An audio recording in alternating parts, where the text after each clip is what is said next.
Hello dear students, welcome to education all. चलिए आज हम चर्चा करेंगे लाइट चैप्टर के ऊपर पे। तो क्या सब दिया हुआ है देखते हैं यहाँ पे। तो सबसे पहले यहाँ पे इंट्रोडक्शन में दिया हुआ है, देखिए यहाँ पे मैं थोड़ा सा जूम कर रहा हूँ। ओके, अभी आपको क्लियरली दिख रहा होगा।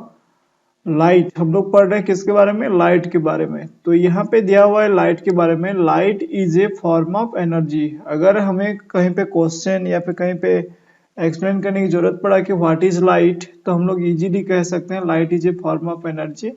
तो लाइट एक ऊर्जा है, एनर्जी है, फॉर्म ऑफ एनर्जी, एक रूप है उसका। सो it is energy in motion in the form of A radiant energy.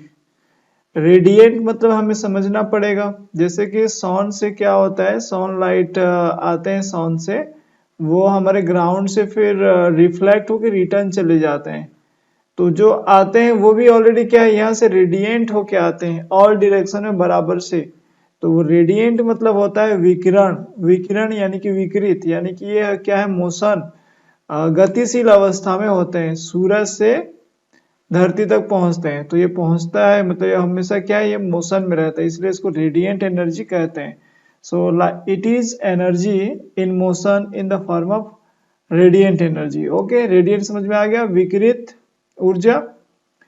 It can be converted to and fro, एक मिनट, सॉरी फ्रो नहीं है, it can be converted to and from other forms of energy. Yes, हम लोग जो light है, this is a type of energy, इस energy को हम लोग कन्वर्ट कर सकते हैं।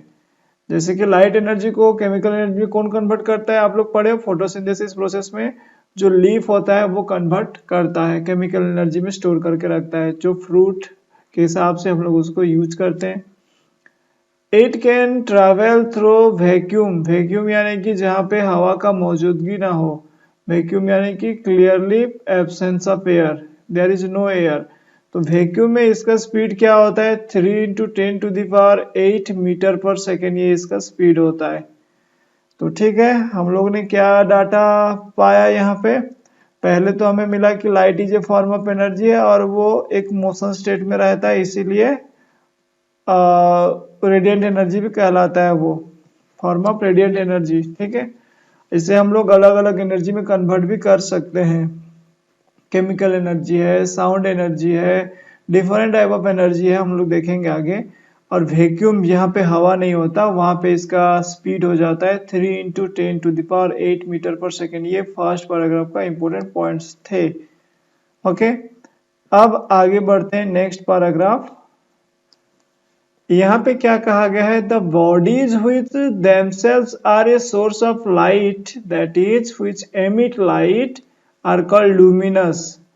लुमिनस मतलब क्या है, दीप्तिमान, यानी कि जो जलते हैं खुद से, खुद का जिनका प्रकाश रोशनी होता है, वो होता है लुमिनस बॉडीज। एमिट यानी कि निकालना, विकृत होना, जहां से वो लाइट निकलता है।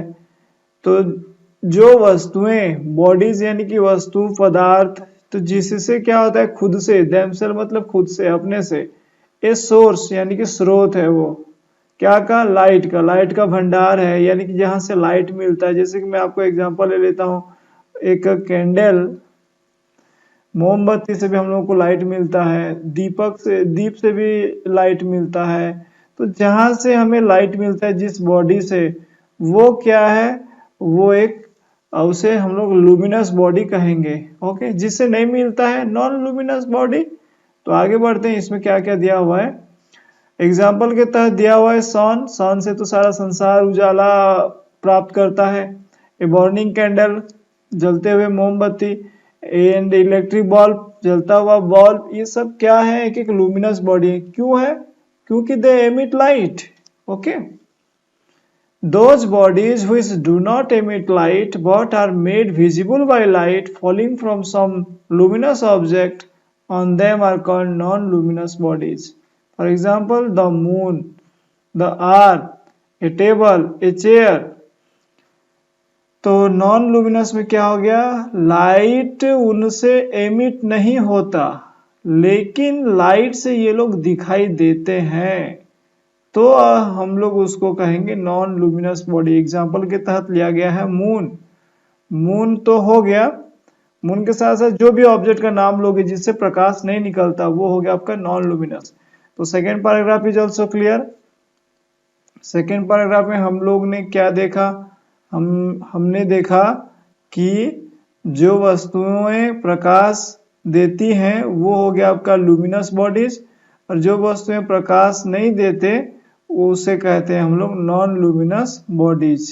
ओके, नेक्स्ट पैराग्राफ है any substance through which light passes is called a medium. जिस पदार्थ में थ्रू यानी कि में, उसमें अगर लाइट जो है उजाला क्या करता है, पासेस यानी कि उसमें प्रवेश कर सकता है और उसमें गति करके वहां से निकल सकता है, वो होता है पासेस। तो उसे क्या कहेंगे, मीडियम कहेंगे। जिस माध्यम से ये बीच में होते हुए आगे निकलता है वो होता है मीडियम। जैसे कि वाटर एक मीडियम है, लाइट आराम से उसमें एंट्री कर सकता है। एयर एक मीडियम है, जिसे सन से एयर होते हुए हमारे तक पहुंच रहा है ये। सो इट में भी आइदर भी होमोजीनियस और हेट्रोजीनियस, चाहे वो बराबर से बटा हुआ हो तो होमोजीनियस, अगर इधर उधर कोई अनुपात ना हो तो वो हो गया आपका हेटेरोजीनियस।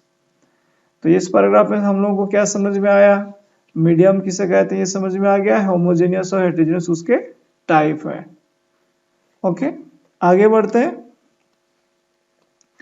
अब आगे देखो यहाँ पे, a medium is said to be homogeneous when it passes the same optical properties at all points and in all direction, has uniform structure and composition throughout. जैसे कि वाटर हो गया, ग्लास हो गया, जब कभी भी उसका जिस भी हिस्सा से आप लाइट पास करोगे, जैसे पहले पास होता था वैसे ही होगा और पूरा लाइट उसमें पास हो जाता है, ट्रांसपेरेंट होता है ये, तो वो हो गया आपका होमोजेनियस। वाटर में भी लाइट जब भी जैसे भी पास करोगे वैसे ही होता है।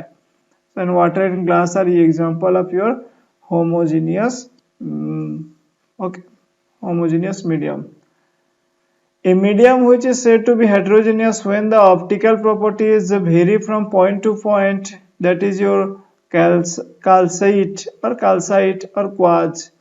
इसमें लाइट तो पास करेगा बट कब इधर से रिफ्लेक्ट होगा तो कब उधर से रिफ्लेक्ट होगा, तो कब पास ही नहीं करेगा तो कब पास करेगा, यानी कि बिखरे बिखरे टाइप का, अलग अलग पॉइंट में अलग अलग प्रॉपर्टीज, तो हम लोग उसे कहेंगे हेटेरोजेनियस।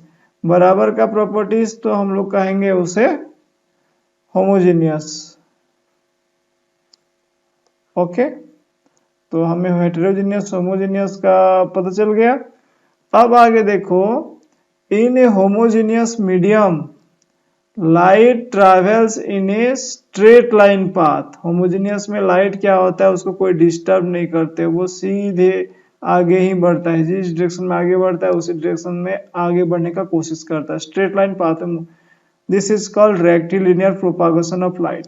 अगर लाइट क्या है स्ट्रेट लाइन में मूव किया तो उसे rectilinear propagation of light. Okay, rectilinear propagation of light कब कहेंगे, जब वो सीधे हिसाब से स्ट्रेट लाइन में मूव करता है लाइट, तो हम लोग उसे बोलेंगे रेक्टिलिनियर प्रोपागेशन ऑफ लाइट। ठीक है स्टूडेंट्स, इसी तरह एक्सप्लेनेशन पाने के लिए हमारे नेक्स्ट वीडियो को वॉच करिए। नेक्स्ट वीडियो कैसे आपको मिलेगा, हमारे चैनल को सब्सक्राइब करिए, नोटिफिकेशन बेल को ऑन करिए, फिर वहां से आपको जैसे ही वीडियो अपलोड होता है यहाँ पे तो आपको मिल जाएगा। Thank you.